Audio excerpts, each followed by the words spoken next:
Percevejo barriga verde.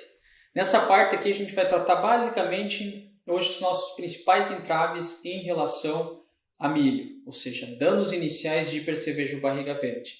Muito em função que essa espécie está muito atrelada aos fluxos populacionais, vindo de plantas hospedeiras como buva, poaia, como picão, leiteiro, mas também cultivos antecessores, muitas vezes nabo, muitas vezes soja, feijão, que são plantas que vão ser criatórias de populações de percevejo que vão impactar tanto o milho safra quanto o milho safrinha.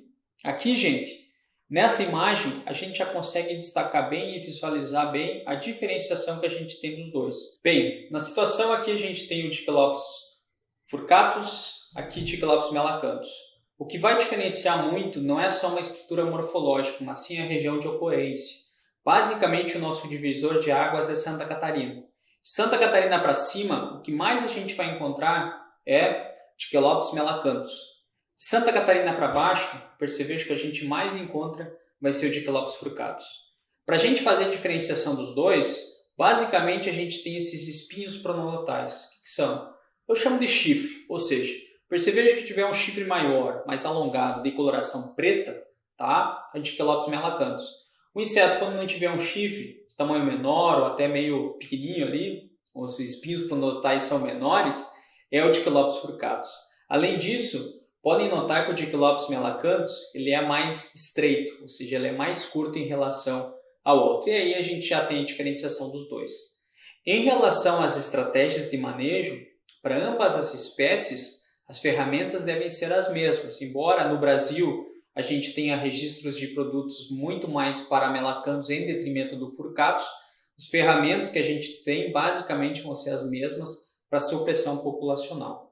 Cabe destacar que para esses dois percevejos, uma cultura não está isolada da outra, ou seja, a gente vai ter ocorrência, no caso desses percevejos, não só na cultura do milho, mas também em trigo, mas também em soja, mas também em qualquer outra cultura que a gente for, nabo, por exemplo, canola, qualquer outra cultura que tiver ali, fornecer alimento dele, para ele. Um exemplo clássico está aqui, onde que a gente tem aqui uma presença de buva e aqui pelo menos 2 percevejos barriga verde, além de a gente tem 2 percevejos marrom e opistroceros ali se alimentando. Ou seja, plantas daninhas são uma fonte de alimento e muitas vezes a gente pode utilizar essas plantas daninhas como uma ferramenta de manejo para nós. Por quê? Geralmente ela serve de alimento, é a única questão que tem verde ali, e muitas vezes uma ação supressiva de choque, pensando muito em piretróide organofosforato, pode ser uma ferramenta ideal para a gente reduzir a densidade populacional deles. Outra questão fundamental é quando a posição de inseto ao longo do dia. E aqui nessa próxima figura a gente pode visualizar bem. Isso daqui é uma situação de dia. Geralmente, percevejos ou outros insetos, eles não toleram radiação solar direta. E isso é importante destacar por quê? Porque geralmente ao longo do dia, tanto ninfas quanto adultos, a tendência deles é ficar mais no solo. Isso já é uma prerrogativa para a gente utilizar como ferramenta de manejo, ou seja, trabalhar sempre em situações que a gente tem sol ou não tem sol ou tem a nebulosidade que esses insetos estão expostos. E se tiver ferramenta e tecnologia, trabalhe à noite, porque geralmente esses percevejos que agora estão aqui na parte basal da planta, eles vão estar expostos lá em cima, facilitando a chegada principalmente de produtos de choque.